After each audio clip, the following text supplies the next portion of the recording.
Welcome again, everybody. We will put it on our website when it's done, and those who are in the call will receive the minutes of the conversation. What we have, we're very pleased that Mathilde can be here all the way through the webinar. We see how much time we need. We start with her presentation, questions and answers, and if there's time left, maybe the start of the discussion. What are the lessons learned from the Netherlands? For how we work on the Netherlands on heat. So with no further ado, Mathilde, I really would like to ask you to tell us about your experiences in France and give you the floor. Well, thanks a lot, and many thanks for the invitation, and good afternoon, everyone. I will speak in English with a French accent. Lovely. Because that's the more I can do. So I'm an epidemiologist, and I'm working on the climate change and health program at Santé Publique France. It's a national public health institute. So it's like RIVM, but with less missions on the environmental part. We are not an environment institute, but with stronger mission, I think, on health promotion and prevention. I guess that's the main difference with RIVM. And I will share with you what we have been doing very broadly on heat warnings in France. And we'll have lots of time for discussion. So hopefully, if my presentation is too broad or too specific, you'll have opportunities to ask for more details. So I think it should be working at the moment. Let's see. Yes, I think it's working. Tell me, because I can't see you anymore. So the heat prevention plan and the heat warning system in France was developed in 2004. And it was really at that time with a very strong focus on health, because we had the trauma of the 2003 heat wave. And for almost 20 years, the heat prevention plan was really focusing on human health. And this year, for the first time, it expanded to cover all the social and economic impacts of heat waves. So it's quite new. And the new priorities, of course, it's the health impact, but not only on mortality, but also on well-being. So the priority is now to limit the impact on the daily life of the population. Also to ensure the continuity of essential public services like transport or health services or the production of electricity, for instance, to ensure the continuity of economic life. And something that is really new and raises lots of challenges is to protect natural environment and resources. And of course, all the objectives of the first prevention plan on health were included in this new plan. So the plan has a strong focus on warning during summer and especially during heat waves. And we have 4 or 3 levels of warnings.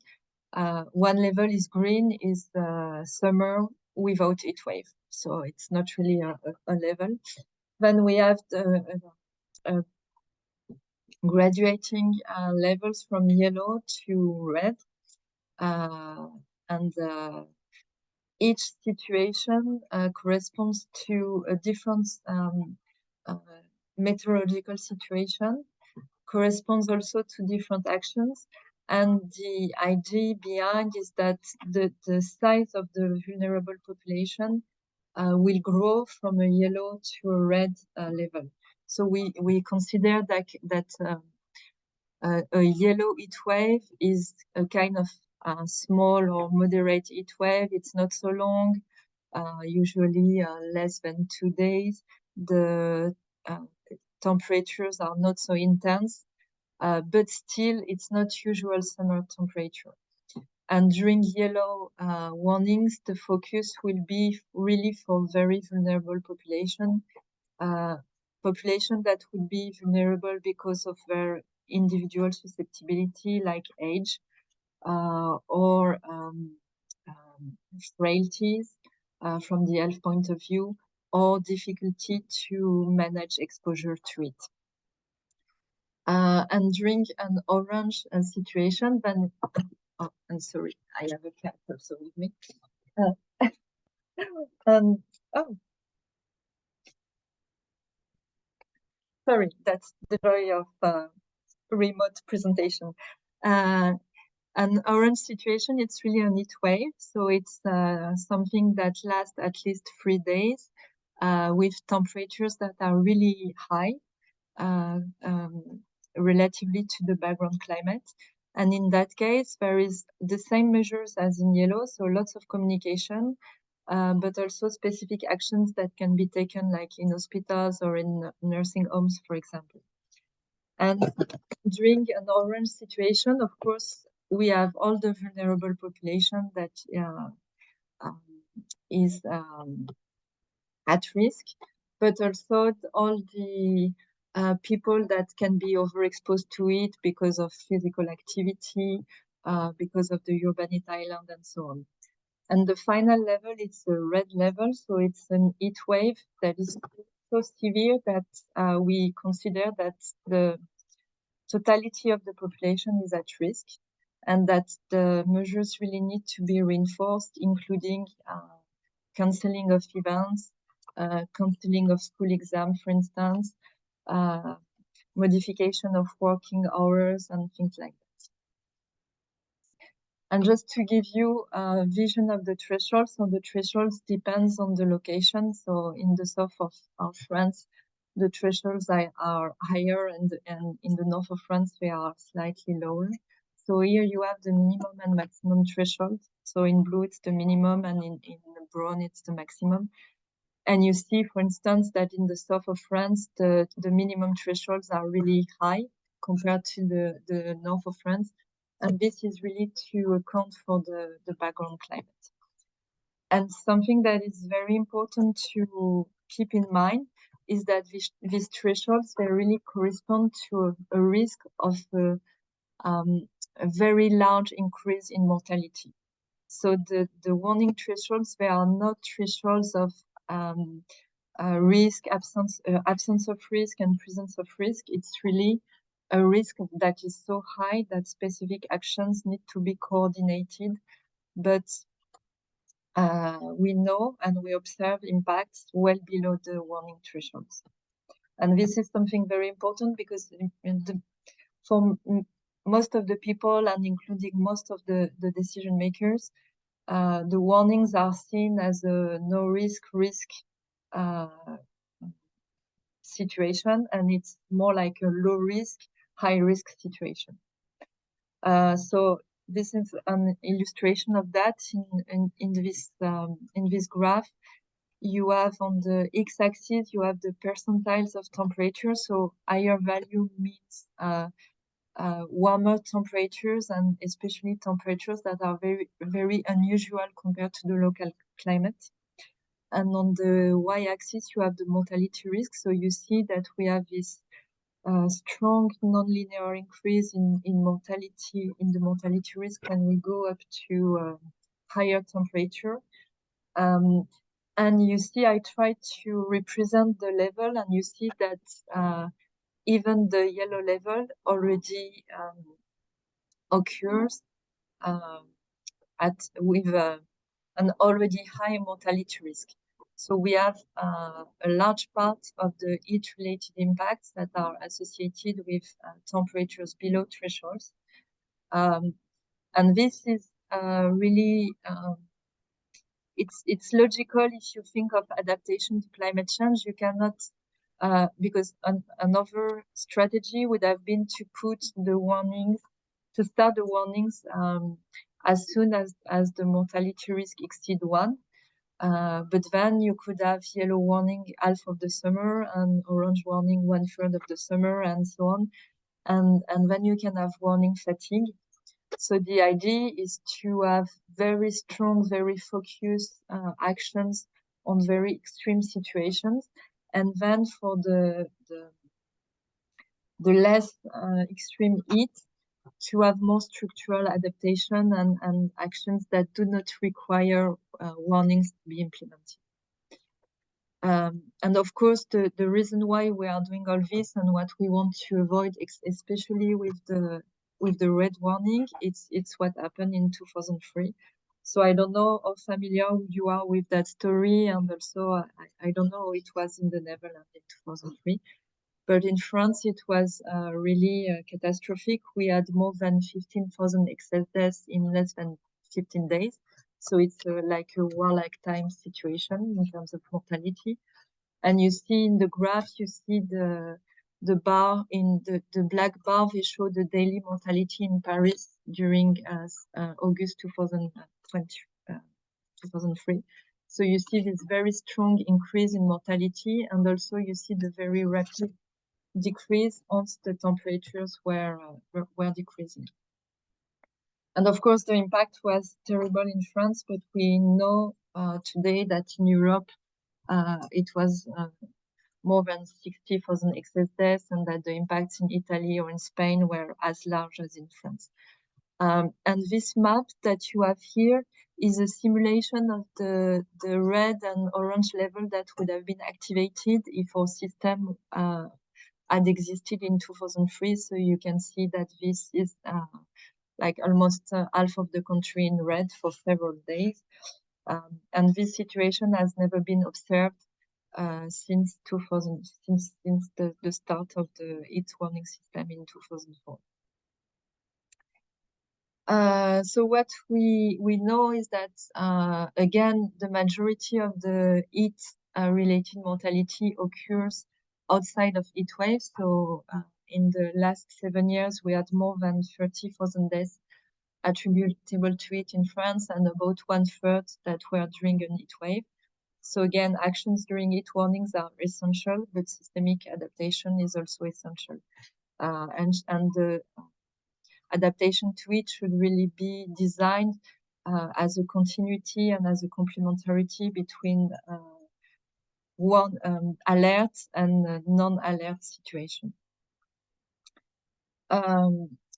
What we also know is, of course, we are focusing a lot on mortality and money because it's kind of easy to monitor, but we know that the health impacts of heat are much larger than mortality, and especially we have impacts on emergency room visit.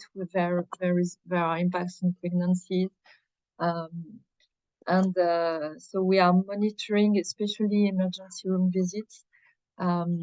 And we also tried 2 years ago to quantify the global cost of the health impacts of heat waves.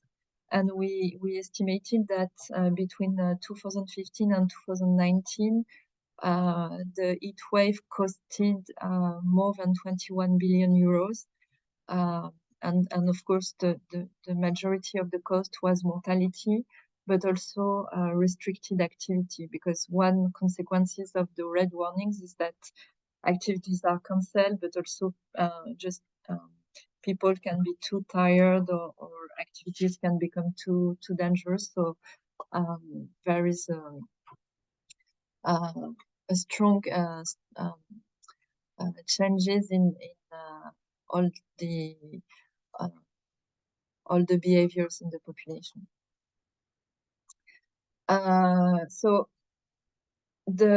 specifically the red warning, it's we do not have specific threshold for the red warning. It's really an expert judgment and a consensus between the health and the weather services. So of course it's based on the meteorological situation, the intensity, the duration. Something that is really new, but I think we will observe more and more of that because of climate change, is we have very exceptional situations. Things that had never been observed before, like we had 46 degrees in the south of France in 2019.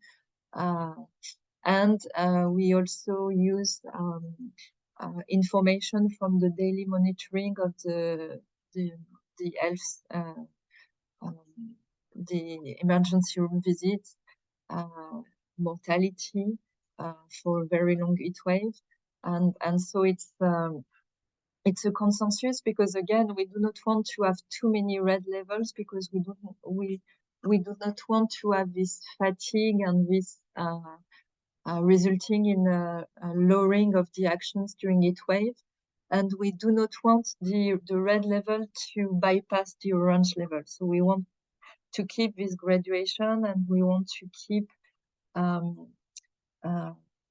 a high perception of risk, including in the orange level.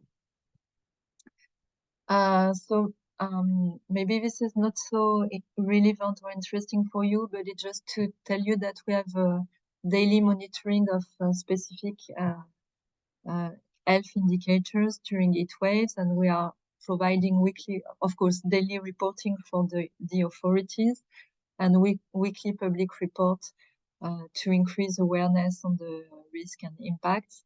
And we also have, this is also quite new, we compute the excess mortality first estimate about 2 weeks after the end of the heat wave, and then after the end of each summer we have a report that goes more into detail on the health impacts of the summer. And you can see on the graph, so you have a metric that represents the exposure of the population. Below you have the number of warnings.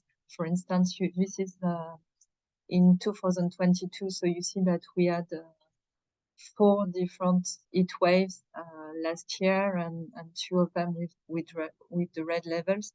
And then you have the emergency room visit and the GP's consultation, and you can see that in blue that the increase in these health indicators are really consistent with the temperature, the peak in exposure, and with the warnings.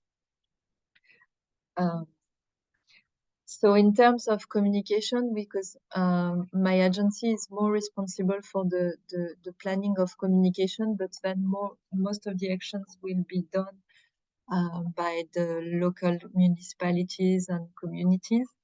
But in terms of nationwide communication, what we are doing is lots of communication before summer to raise awareness. And also to train professionals, for instance, physicians or public health professionals, or people working with children, for instance.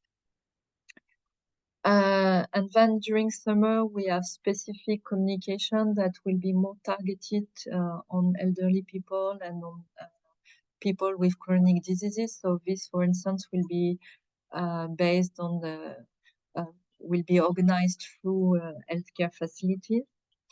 And then during heat waves, we have lots of communication on the social network, on the TV, on the radio. And now we have a great diversity of support, like we have radio spot, we have specific spots for specific population, we have like interviews of specialists on how to protect your child during a heat wave and so on, because we from different survey we got this information that the population was starting to be a bit bored with the communication around heat wave, so we try to be more creative and diverse in the way we communicate. So this is this gives you some examples. So we had new new visuals to really show impacts not only on the elderly or very young children, but for people, for workers, for young people, for people doing sport. And we also have this idea to communicate on a variety of symptoms like headaches, dehydration, and so on. Something that we learned also from the survey that we made is that lots of people were aware of the advices of the warning, but that a very small number of people were thinking that the advices were relevant for themselves. So it's like only 4% of the elderly people think that it is a real risk for them. They know that it is a risk for elderly people in general, but not for them. And we also realized that very few people were aware of the symptoms of hyperthermia. So we also have specific advices on how to recognize an hyperthermia and to advise to immediately call the emergency services if someone has the symptoms of an hyperthermia. And of course, because we have decided that we need to support adaptation not only during warnings but also all through summer, we are also doing lots of studies on specific issues. For instance, at the moment we work a lot on pregnancy, but also on physical activities. For instance, what can we tell to people who are wanting to keep with physical activity during a heat wave? Because we also realized that people were not following the advice, do not reduce or stop your physical activity. So we need to provide new advice like, okay, if you are in good shape and you want to go on with a physical activity, or to prepare yourself and how to do that in a safe way. We are also doing lots of study on greening and the potential of greening for reducing the urban heat island, but also training for healthcare professionals and so on. And finally, the big question is that, is it working? And this is the question that is very hard to answer. It's really difficult from a scientific point of view, to evaluate the efficiency of heat prevention plan and heat warning system. What we know and what we have observed is that the mortality risk associated with heat has been decreasing through time, and that the decrease has started even before the implementation of the prevention plan. So there is a kind of long-term decrease in the heat-related risk. But because of climate change, the warm temperatures are more frequent. They are also higher. And even with the decrease in risk, we see an increase in impact. And a very good example of that is in 2022, where we had all through summer about 7,000 deaths attributable to it. So it's more than twice the number of deaths attributable to it in summer 2020, for instance. And this is really because the distribution in temperatures are really shifting to a warmer temperature. And so I made a mistake. It's not 2003, it's in 2023. We had 4 heat waves this summer. They were not so strong compared to the rest of the world. And at the moment, we have an estimate of about 400 excess deaths during the whole summer. And just to conclude, I just want to say that at the moment we are like, it's like we are always one step back, the climate crisis. So here you see this graph, the graph with the bubble is a graph that has been developed by Météo France to show the kind of heat waves that we can expect in the future. So the gray bubbles, they are the heat waves of the past, and I pointed out 2003. And the yellow and red bubbles, they are heat wave of the future. And you can see that in the future in France, we may have heat waves that would be that could last almost 3 months, and that would be 3 to 4 degrees warmer than 2003. So this is really challenging. We also had last week, not last week, on Monday, several places in France with more than 35 degrees in October. And we also have this crazy charts from the global and the sea temperature. So here I choose to represent the sea temperature, sea surface temperature in 2023, which is really crazy. So we are doing a lot of things, but we are always one step back the crisis, and we are really starting to be really challenged as a public health institute to keep on this acceleration. So I think we are still not in the adaptation phase as strong as we should be, but I think that to face the heat waves that are starting, that will occur in the near future, not only we need to adapt structurally to it, but we really need to implement what has been proposed in the IPCC report, which is a complete different way of organizing the society. So I will stop here, and I apologize for my cat, who is a bit excited. And I hope it was not too disturbing for you. No, not at all. And thank you very much for this elaborated and complete presentation on the situation in France with many elements. And each slide will ask for questions and more background that we would look for. I would like to open the floor for. I think we should cut it in two. The first kind of technical questions, background questions for clarification that maybe one of you has.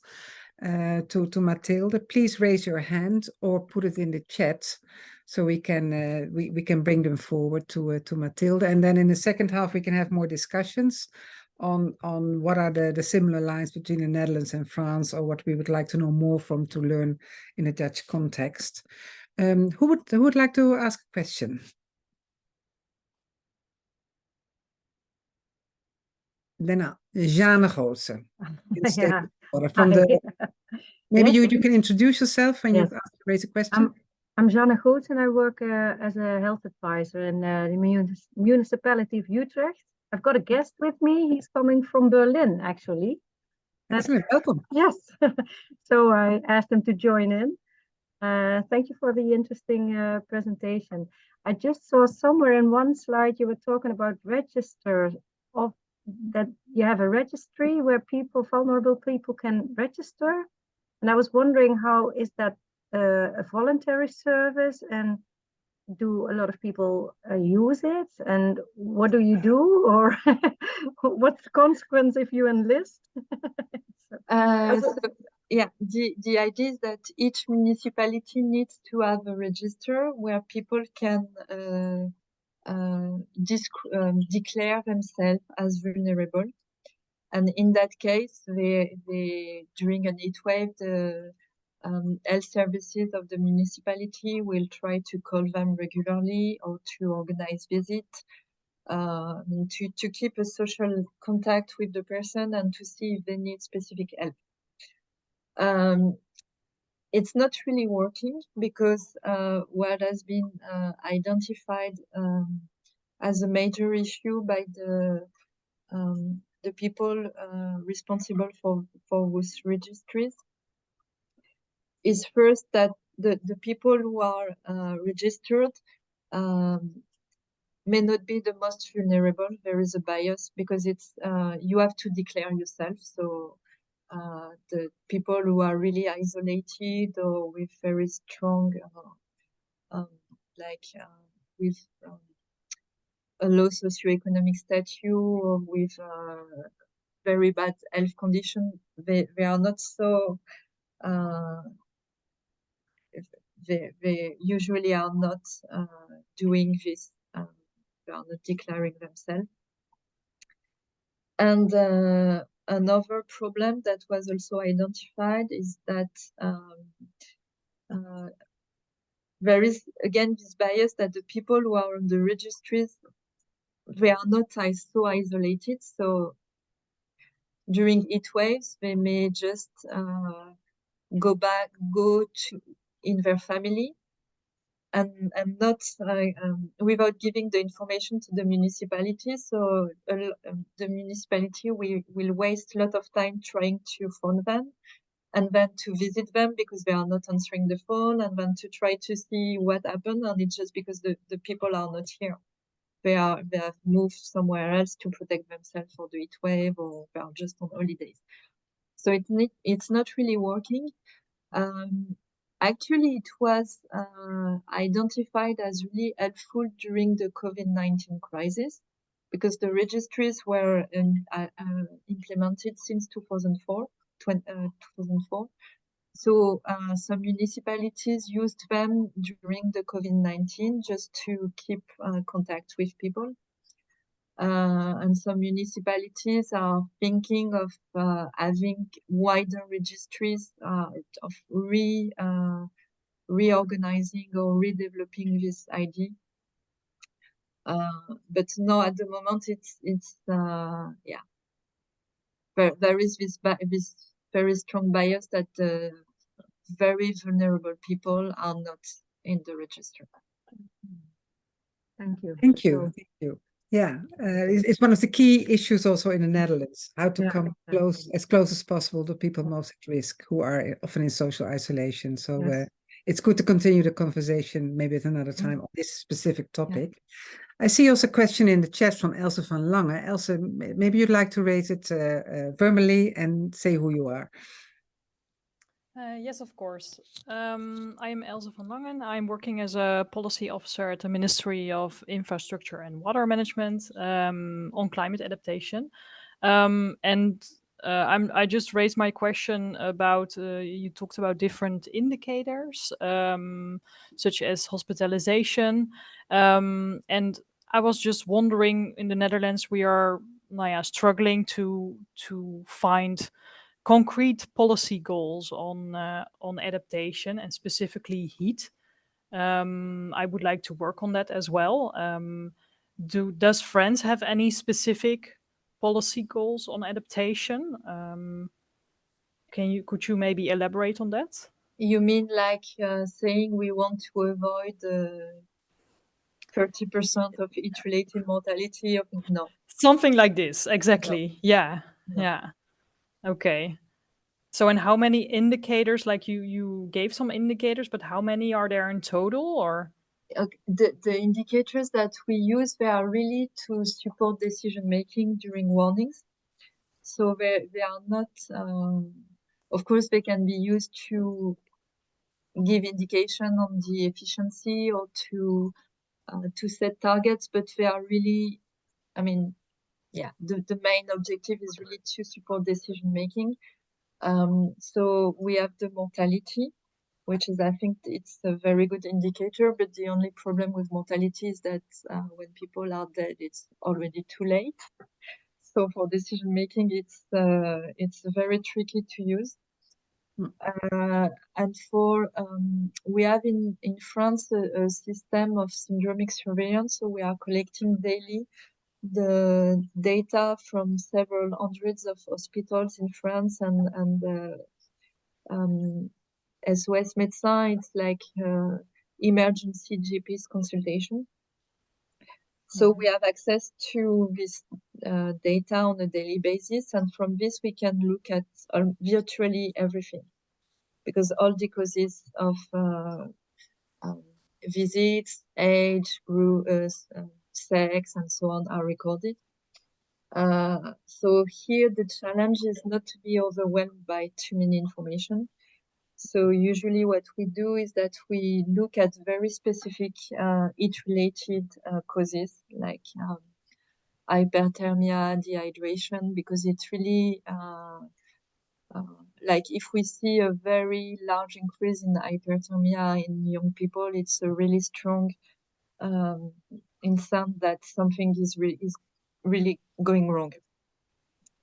And then if the ministry wants to know a specific impact on, I don't know, renal diseases, it's something that we can look very easily, but we are not following everything all the time. And the last part where we are very weak is that we are trying to monitor the impacts on workers. and it's quite difficult in France to have access to the data. So the only indicator that we have at the moment is deaths that have been that have occurred at the workplace, and each death at workplace led to an investigation, and what we collect is when the result of the investigation is heat related. So it's very specific, and we know that it's a very small part of the real impact, but that's the best we can do at the moment. And then we have this, so this is really to support decision making. And what we started last year is that we compute now each year the number of deaths attributable to it. And so this is really, it's done once a year, and it's totally disconnected for the warning. But I think it's really important in terms of advocacy and in terms of showing the large and the real impact of it on mortality. That is Because really again, yeah, that is really interesting what you're saying, because we only have the excess of death afterwards. And if I understand you well, maybe you can tell a little bit more about how do you register heat deaths in real time? Is there some, so when people, well, what is the system for France? Because we don't have that in the Netherlands. It is really multifactorial, so you cannot follow specific causes of death and say this is heat related and this is not. So the attribution of mortality to it it's through modeling. So this we do only at the end of the summer, because it's a lot of work to interpret correctly the models. And during the summer, on a daily basis, we have mortality data, but total mortality data with lots of it's incomplete data, and you need at least 15 days to have complete data and to have correct trends. So this is not really useful for decision making unless you have huge excess mortality that is so big that you can see it even on incomplete data. Like in 2003. Yeah. Yeah, like in 2003. And then we have this, but it's still experimental, and we have some colleagues who are trying to monitor texts that are reported by GPs on the death certificates, because more and more physicians are using it as a commentary in the death certificate. So this is more experimental. It's like text analysis of the death certificates, and but I think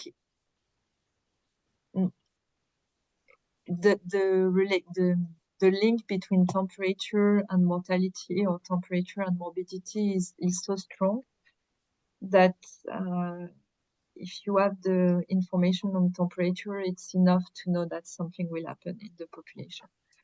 So we have lots of it's a lot of work to collect all these indicators, mortality, emergency room visits, and so on.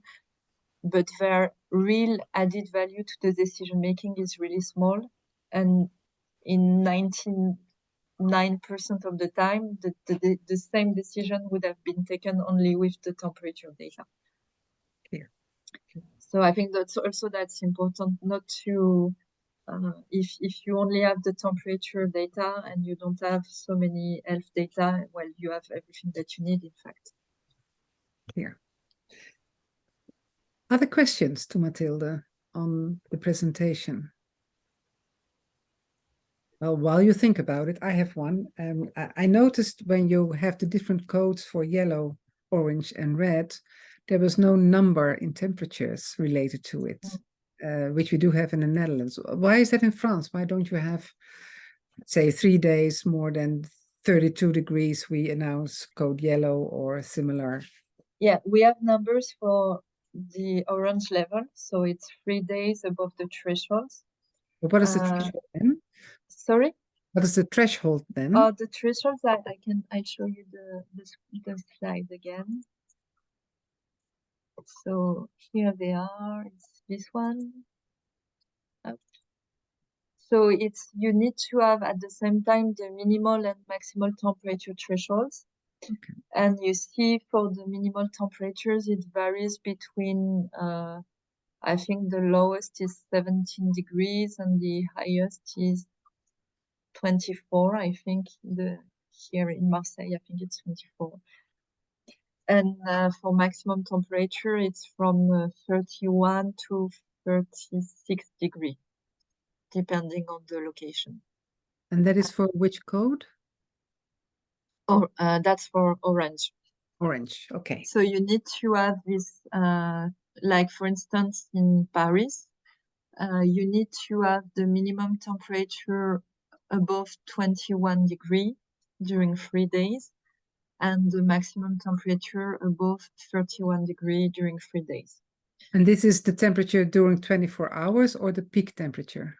This is the minimal and maximal temperature. So it's the minimum and the maximum recorded by the station. So the peak temperature. Yeah, it's the peak temperatures. So the thresholds, they were chosen based on an epidemiological analysis of the mortality impact. They also, because you see all the countries divided in small pieces, it's a department, so we have 96 departments, and the thresholds are focusing on really on the areas of the department with the largest population. Okay. So because in some departments you can have a very big city and then you can have a mountainous area, and the thresholds, they are really based on the climate of the big city and not on the climate in the mountains. Okay. Okay. Because the geographical scale is quite big, in fact. Yeah, sure. And then the reason why we don't have numbers for the yellow and for the red is because we are facing a very strange situation, and we wanted to keep a kind of flexibility. So for instance, we can decide to use a yellow level just for 1 day, but because this day it's just 1 day, but the temperature is really high. Or we can decide to use a yellow temperature to say, okay, in 2 days we will be in orange, so tomorrow we will be in yellow, just to start preparing for the orange. So it can also be used as a level up rating. And for the red, you can, I mean, there are so many different situations that can result in a red level that it's really difficult to have a number. Like for instance, in 2019, we had a situation where we had a department where the main city was not, the temperature for the main city was just above the thresholds, the orange thresholds, but it was not so high. But then we have a small area within the same department with temperature exceeding 45 degrees. And then we had lots of discussions, say, okay, if we follow the rules, it should be in orange because the main city, the numbers, it's okay. But then if we put everything in orange, then these people who are living in this 35 degrees area, they will not be protected sufficiently. So we will use a red level, and we know that for half of the department, the red level is not the good choice. It should be orange, but then for half of the departments, it's the good choice. So we see and that's why during the summer, when we have a red level situation, we can have 2-3 discussions with the Met Office during the day. And especially the situation are changing so rapidly with since 2015, it's really the climate is really crazy. Yeah, we see that as well. Well, like last week, I mean, for 35 degrees in October, it's like, should we do a warning? Yeah. does it make sense to do a heat warning in October? Yeah. Michiel of the Ministry of Health, the floor is yours. Yes, thank you very much. Well, very interesting presentation, and well, we're in a discussion right now, as Madeleine knows, in the Netherlands on how we want to change maybe our system of looking on the heat. I wanted to say attack, but that's not the right word. But the plan of action for heat when it happens. I was wondering, because you were talking about the flexibility of deciding on the different phases. With whom do you decide? Is that just the Ministry of Health? Because you were talking at the start that you were also thinking extending the plan to essential public services and to economic life and such. Does that mean you have to do these decisions now with a broader group or not? There are lots of actors in the plan, and until last year it was only under the responsibility of the Ministry of Health. But since this year, it's also the Ministry of the Environment who is involved. And in fact, if you have a red warning, it's the Prime Minister that who is involved. So you see, we have so many layers. But from a very practical point of view, for the warning decision, it's really between Santé Publique France and Météo France. So we discussed and we agreed together on the proposal for the warning. And then we have a meeting with the Ministry of Health, because even if the plan, the prevention plan has lots of objectives, the warnings are really based on the protection of human health. So the proposal for warning is discussed between us and Météo France, then with the Ministry of Health. And then the decision is communicated by Météo France. And within each department, the prefect, with the representative of the government at the department level, takes the action. I'm sorry, we are a very complicated country. And then there is a daily meeting organized by the Ministry of Health with all the relevant actors at the national level. So the Ministry of the Environment, Education, Sport, Culture, I mean, almost everyone, in fact. So it's, Okay. yeah, lots of discussion. Yeah, I can imagine. Well, if I can add another question then as well.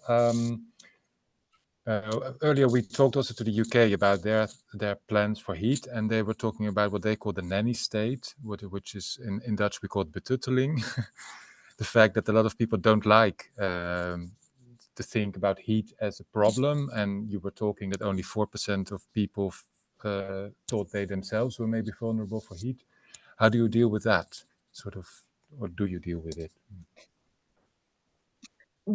So it's my colleagues from the prevention and health promotion. In the recent years, they have really done a lot of work to understand the risk perception and to try to diversify the channels of communication. So now it's not only leaflets and TV spots, but they are trying, for instance, to say like interviews on very specific topics, short stories. They have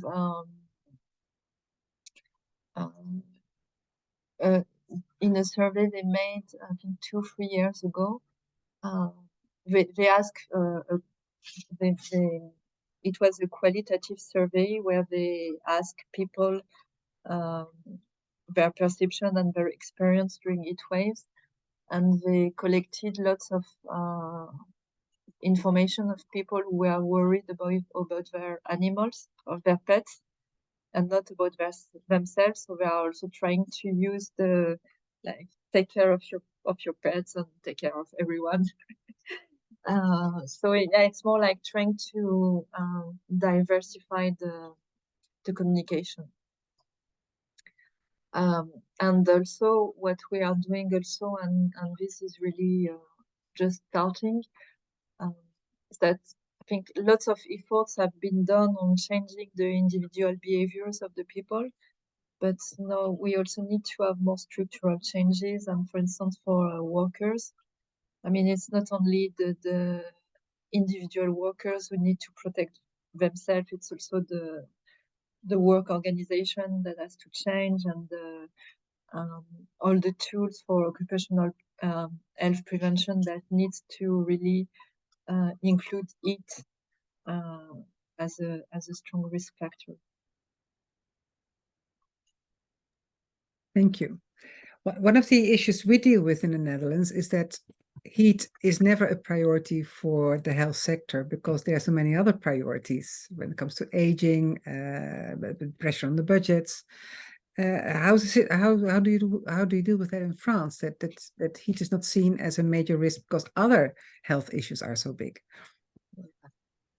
I think the curse we had in France is 2003 was it was really a shock. I think really more than in other countries, because we had this horrible situation in Paris where you have now you have social scientists who have written books about that, and but you had lots of people who died during the heat wave, and the bodies were discovered only 2-3 weeks after. So you can imagine the condition in which they were discovered. You had people that were, I mean, the bodies were stored in the cold room in the markets because there was not enough space to keep them in a more distant place. So it was really a shock. It was the Ministry of Health lose its job. So I think lots of people were really shocked by 2003. But you are right that the investment, but I think it's also the thing is that if you want to act on heat adaptation, you have to invest on things that are not identified as health. I mean, you have to invest on urban planning, on housing, on work adaptation, and so on. And this is not usually organized by the Ministry of Health. Yeah. So now what we see is that we have lots of initiatives, especially at the local level, that are being done by urban planners, for instance. And the difficulty is really to connect these communities because, well, I think greening is a very good example. You have lots of hope that by greening the cities, you will reduce the urban heat island and you will reduce the total mortality impact. And of course, it's true that when you have more vegetation, you have the temperature decreases, but it's not sufficient to avoid all the impacts. So if you only invest in greening the cities and you don't invest in the indoor condition, the occupational health, and so on, you will avoid only a small part of the total impact. So they're really, yeah, what is not strong enough at the moment is the connection with the health professionals and all these environmental urban planning and so on professionals, because then we have some knowledge that is not used correctly. That sounds so familiar to us, isn't it? In this group and in this call, we've developed the thinking about that heat adaptation is about health, housing, and habitats. And we're really investing in those 3 domains of cooperation. I'm also happy to see that at least in the people who were who attend this meeting are from exactly those three ministries that we work with, but also at the local level. This is the investment we make, but a lot to be done. And of course, the risk itself, the health risk, is the main driver to look broader than only health and looking at combined agendas. So it's very interesting also to learn how that works. And as you said before we opened the webinar, you're quite a centralized country, and maybe the fact that the disaster happened so visible in Paris maybe also strengthened the central approach to it. We are not a centralized country in the Netherlands. We are very decentralized and with a lot of powerful communities. Of course, we have national governments, and that's also the interaction between the two that we're working on. But how's the connection with, because one of the reasons why we're so strong on developing local heat plans with 50 the municipalities, to be closer to, as you say, the people who are vulnerable, live in social isolation. So how do the municipalities in France work on heat risks, or is it still very kind of the echoing of the centralized messages, or are there specific local heat plans that the municipalities work on? Well, it's actually it's really hard to have a global overview because there is no systematic collection of what is done by the municipalities. But we know that some are very active and are really developing their own agenda. For instance, I think the city of Grenoble, they have been doing a lot of work on school, on all the urban spaces, they are really trying to have an ambitious approach of the question, and they are also doing a lot of things for their own workers because the municipalities are also employing lots of people, and they have this approach which I think is really interesting. Is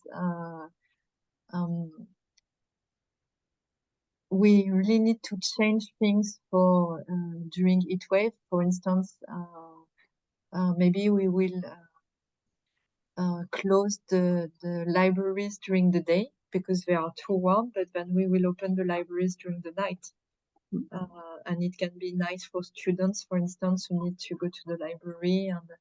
But then we need to organize the work of the librarians and make sure that their working conditions during the night are safe. So I think it's really nice because they kind of shift from this we need to avoid the impact of heat to a more like, okay, we need to change things because we need to adapt to it, and then we need to think of all the consequences of these changes and make sure that they are not negative. Yeah. So I think this for me is really another step in the adaptation process. Okay. There are also lots, I think, cities who are employing students during the summer to visit elderly people. NGOs also are doing lots of things. For instance, there is now an NGO in Paris who is connecting young people and elderly people to organize support at a very like in neighborhoods or in buildings between young and older people. So you have lots of actions that are being done also by NGOs. I'm thinking out loud. We should send someone for 3 months to France and get all the information out of you. Yeah, and come during the summer, so you will Yes, understand exactly. the urban heat island. Lovely job for a student, for whoever is listening. One of the issues we that came across in our contact with Portland in Northwest America is the need for cooling places in a code red situation. I haven't heard that from your presentation. Yeah. Kind of how do you evacuate to those places for people who can no longer stay at home because it's too hot there? Is that not part of your plan? Yes, I forgot to mention that. So in the in the nursing homes, now there is a cool room, and it's compulsory. So and it's a cool room, so it doesn't have to be with air conditioning. It can be, you can have other cool rooms for other reasons with other techniques. So for the nursing home, it's like that. For the hospitals, it's still really dependent on the situation. It's still not perfect. And then the transfer of at the municipality level, the transfer of people from their home to a cool room, it really depends on the municipality. Some are really doing that and collecting people at home with specific shuttles and so on, and some are doing nothing. And what we also observed is, especially during the red warning, is lots of initiatives that are organized in the society. For instance, during one of the last red warnings, you had hotels with air conditioning rooms who were opening the rooms to vulnerable people, and that was completely spontaneous. So I think there are lots of things that are just like blooming in some places, but it's not really organized. And now we have a very strong issue about schools, because it's been some years where some schools were closed because of the heat, extreme heat, and now the question is what to do with all these schools, or to adapt the buildings and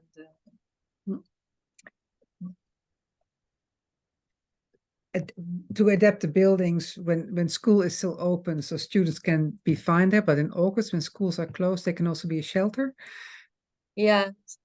So that's the idea of the Oasis School. I don't know if you've heard about that. It's no, it's quite widespread. So it started in Paris, but now it's done in many places.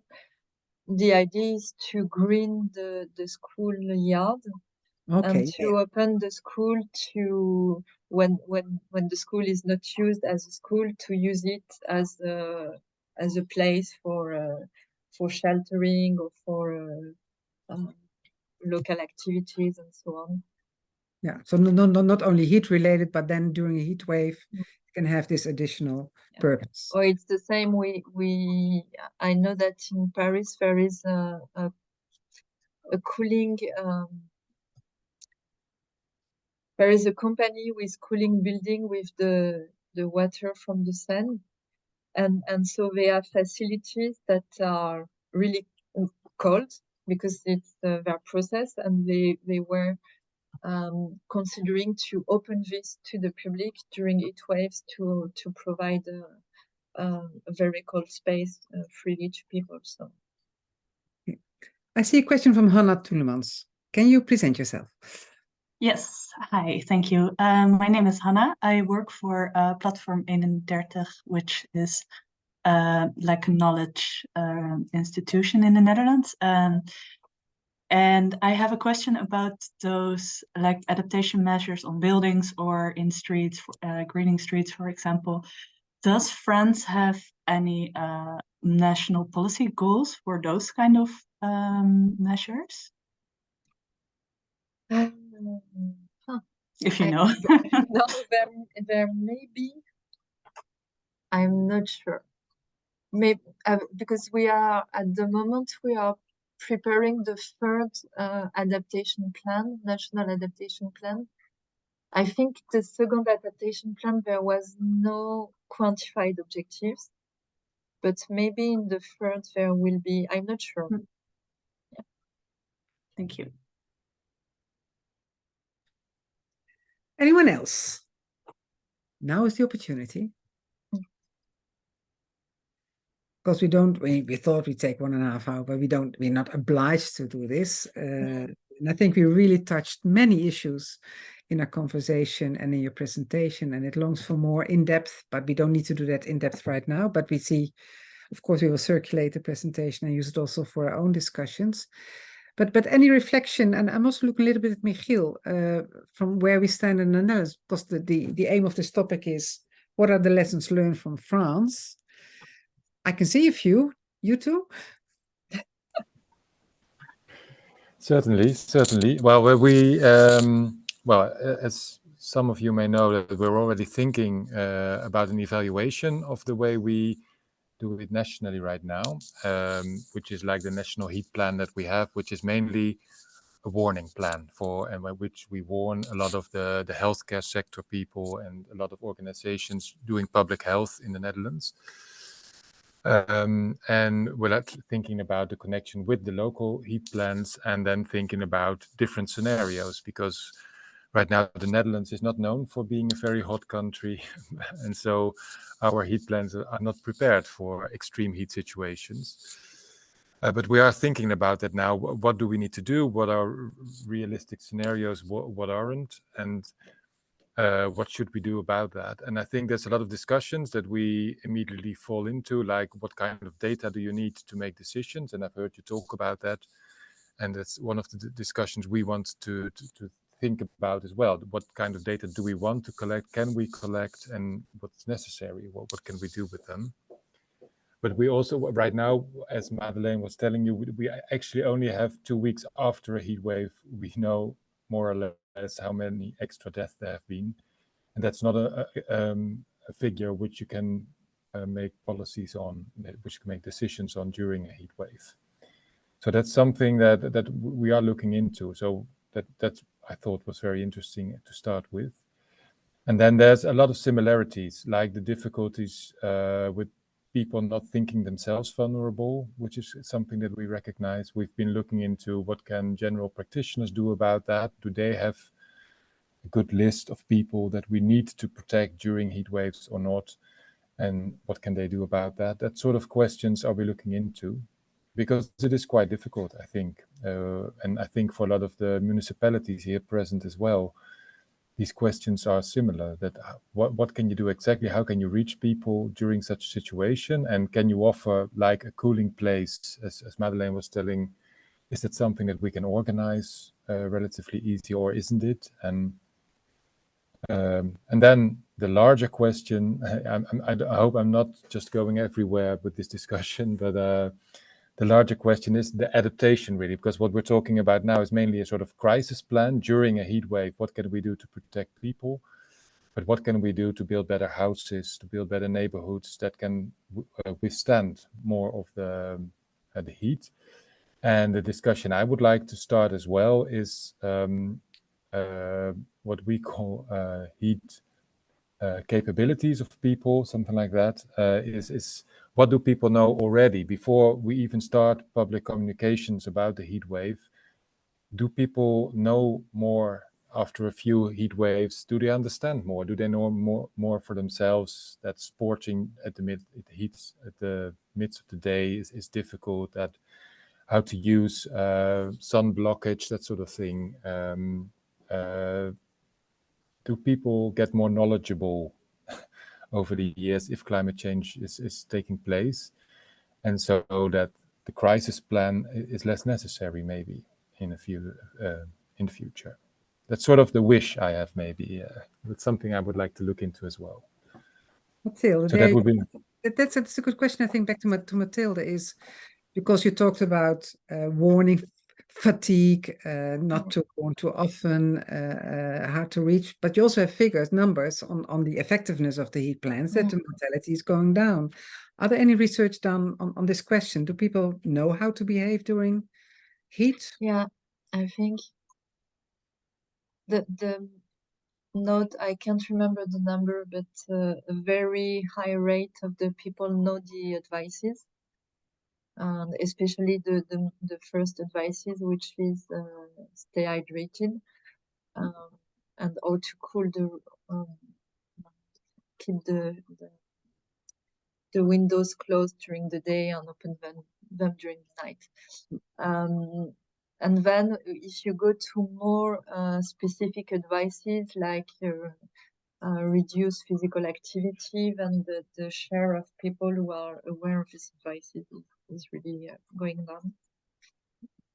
But I think that indeed people are adapting their behaviors after major events, and especially they are buying air conditioners. And this really increases the health inequalities. This is really it's really clear. Therefore, we don't have so many data to monitor the process, but air conditioning is really the easiest way to adapt individually. The problem is that it's costly, and when it starts to be too warm, it doesn't work. And I think that the problem we have is that the events that we are observing or that we are observing in the neighboring countries, like what happened in Canada last year, it kind of, for me, it starts to exceed the capacity of individual adaptation. So I really don't know to solve that, because but I think it's if we had more than 40, if we had 45 degrees during 1 week in Paris, I think all the advices, stay cool, stop your activities, stay hydrated, and so on, it would be, I mean, it would not be sufficient. But it's interesting you say that, because exactly that's the discussion we're having as well. We have a number of advices to the individual, and then we have the last advice: take care of one another. And we feel we should invest far more in the second, the ring around the people who are vulnerable, because they have to act during a heat wave, in particular during an extreme heat wave. So that's part of our discussion too, is what are exactly the advice you give to the bystander, the family, the neighbor, and that's also what we learned from Portland in our conversation with them. They focus also far more on the people next to the people who are vulnerable, and that's a different approach. Yeah. It's another call for action. Yeah. Do not also rely too much on because if the advice is go to the cool room, which is cool thanks to air conditioning, and then first you have to reach the room, so maybe the public transport will be stopped and not everyone has a car and so on. So how do you reach that by yourself? And then you arrive to the cool room and it's not cool because the air conditioning system is designed to, I mean, it happens in London, like the air conditioning of the hospitals just crashed because it was not designed for such an intensity. Or if, I don't know, if you have to cut in France, the electricity is produced by nuclear plants. So if it's too warm, they need to reduce the production of electricity, and then maybe you don't have electricity to have your air conditioning. So yeah. Big issues.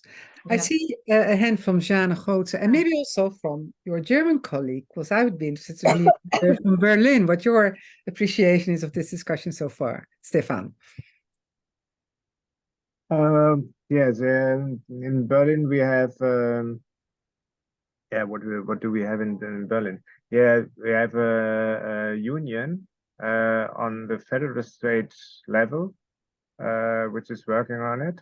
And in our district, we have a team, different kinds of people coming from the health department, the disaster department, and so on.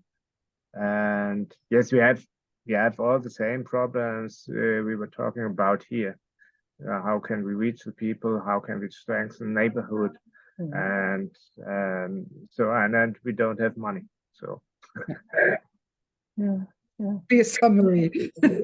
Is that the reason why you raised your hand, or is it an additional question you have? No, I had an additional question, but that was when we were talking about giving information. I was thinking about the question: have you done any research? Is it about the knowledgeable Now, how knowledgeable are people and healthcare takers about how do you say that? Like the stress factors. So heat stress, dehydration, and so on. Is that, you said you've done some research about drink water and etc. And that is, people know about these kind of advices, but do they know how to recognize heat stress, and should we put more effort in that? And what do you know about that? So I think that the survey was done like 2-3 years ago. No, people are not very good at recognizing an heat stroke. So there has been lots of communication on the key symptoms like dizziness, warm skin, red skin, not sweating, things like that. And people are also not very good at recognizing dehydration. So I know that my colleagues were discussing a lot to communicate on the color of urine. And I don't know what they decided in the end, because this is really efficient, but it's also not very communicable. So I know that we were discussing the acceptability of this, so I need to ask them what they decided in the end. And we also survey people working with children, and they also were not very good at recognizing heat stroke or dehydration in children. So now there are specific advices for professionals. And health professionals, I think that now they are, well, at least there have been lots of documents to train health professionals, not only on the symptoms, but also on the modification of treatments for patients with chronic diseases. So hopefully for public health professionals, they're knowledgeable. Yeah, I think so.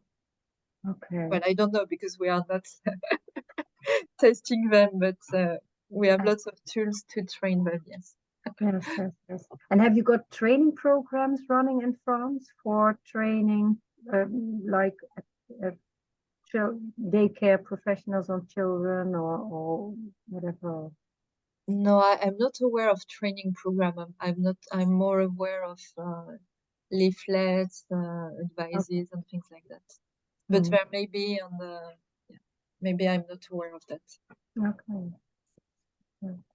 Okay, Thank you so much. Yeah, thank you. And I think we should round up also to give you some time to, you said it until 5, but we don't want to put pressure on it. We're already so pleased that you were in our session, and we learned so much, and so many new ideas that brought to our discussion.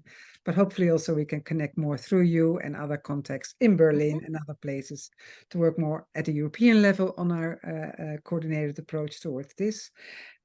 So we want to thank you wholeheartedly for your time and your presentation that we will share, we will use. And I'm sure this is the beginning of continued contact and cooperation to address this sneaky heat adaptation problem that we're all dealing with. Thank you so much. And thank you everyone who attended this webinar. Don't go away. We'll end with a QR code where you can link to be part of the Community of Practice and the updates of Samen Klimaatbestendig. Thank you, Mathilde, and we hope to see each other soon again. Thanks a lot.